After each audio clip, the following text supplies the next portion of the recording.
Buenas tardes, mi nombre es Consuelo Gaviño Dorantes, del grupo 9228, del módulo 203. Les voy a hablar de la unidad número 6 de la evaluación de la neuropsicología. Gracias. La neuropsicología es el estudio de las relaciones entre el cerebro y la conducta. La neuropsicología clínica es la aplicación de principios de evaluación e intervención basada con el estudio científico de la conducta humana. A lo largo del periodo de una vida, en la medida en que se relacionan con el funcionamiento normal y anormal del sistema nervioso central. El lenguaje oral puede ser fluente o no fluente. Esto quiere decir que es uno de los 3 síndromes clínicos asociados a la degeneración lobular frontotemporal: comprensión, repetición y denominación. En el ejemplo checamos que la evaluación de la función verbal se divide en el lenguaje espontáneo. En este evaluamos las características y lo clasificamos en fluente o no fluente, utilizando preguntas abiertas. En comprensión, sobre este evaluamos distintos tipos de órdenes graduales como nivel de dificultad, simples o complejos o semicomplejos. En lo que se refiere a la denominación, se señalan diferentes objetos para que el paciente los nombre. No debes describir la funcionalidad de los objetos ni explicar sus características, simplemente se deben nombrar. Por ejemplo, señalando el nombre del objeto, puede ser por ejemplo pluma, lápiz u hoja. En la repetición, el paciente debe de repetir después del evaluador las siguientes sílabas, palabras o enunciados. Por ejemplo, en sílabas puede ser pa, ta, ma, na, fa. En palabras puede ser casa, coche, camello, bicicleta, hipopótamo o alguna otra palabra. En enunciados puede referirse como hace calor, María come galletas, el niño come una manzana, porque hoy llovió, o la casa de la abuelita.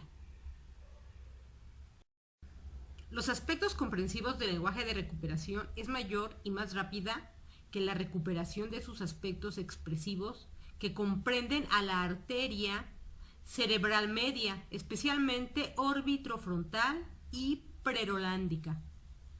Existe una mayor recuperación en la afasia de Broca, desautomatización del acto verbal y agramatismo, y mayor perduración en la afasia dinámica, que es pérdida de lenguaje espontáneo pero correcto, lenguaje repetitivo. En el segundo predomina el componente disártico cortical. Si el accidente afecta la arteria parietal anterior, se deterioran frecuentemente trastornos en el lenguaje repetitivo, que es la afasia de conducción y aproxia verbal.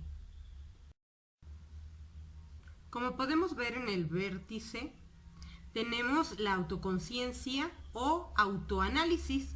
Aquí se representan las experiencias subjetivas utilizando el conocimiento adquirido para resolver problemas y guiar la toma de decisiones para el futuro. En el segundo punto es el control ejecutivo o cognoscitivo, en el cual la anticipación, selección de objetivos, formulación y planificación previa de posibles soluciones, iniciando respuestas con motorización de las mismas y sus consecuencias, hablando del prefrontal.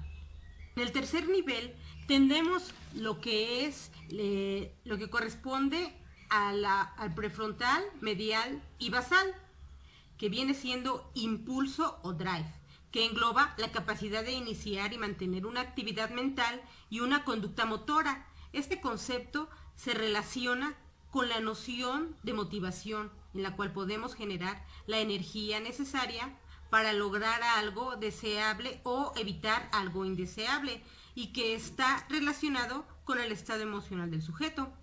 Por lo otro, tenemos la organización temporal, que hace referencia a la capacidad de mantener secuencias de información y percibir orden temporal de los sucesos.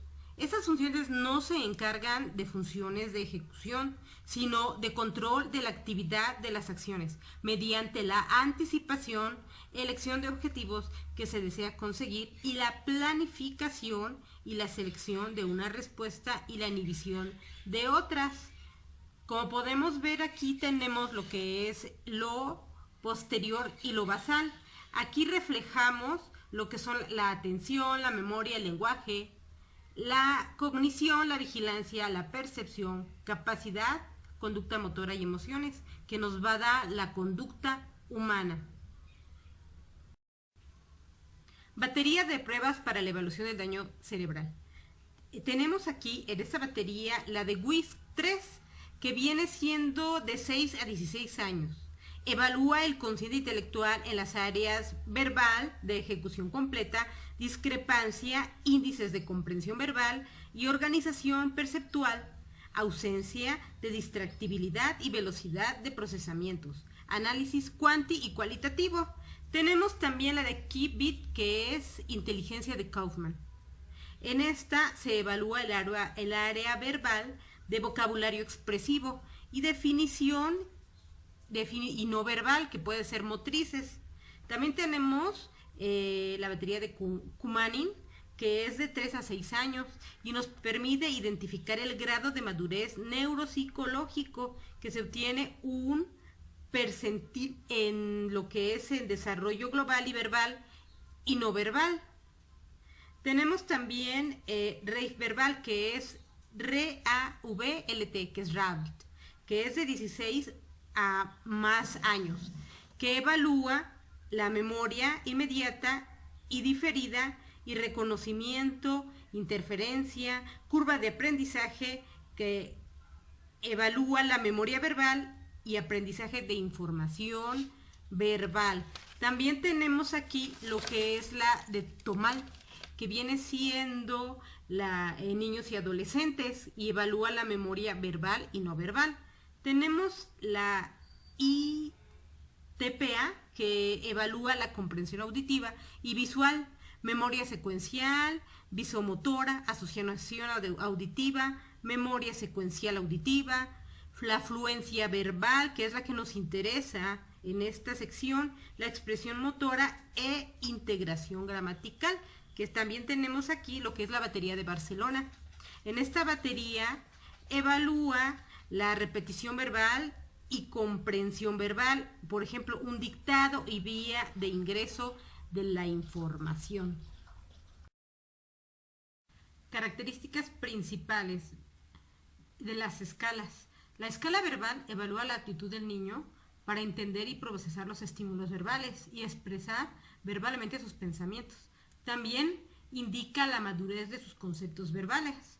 La escala perceptivo-manipulativa evalúa mediante la manipulación de materiales concretos, la coordinación visomotora y el razonamiento no verbal.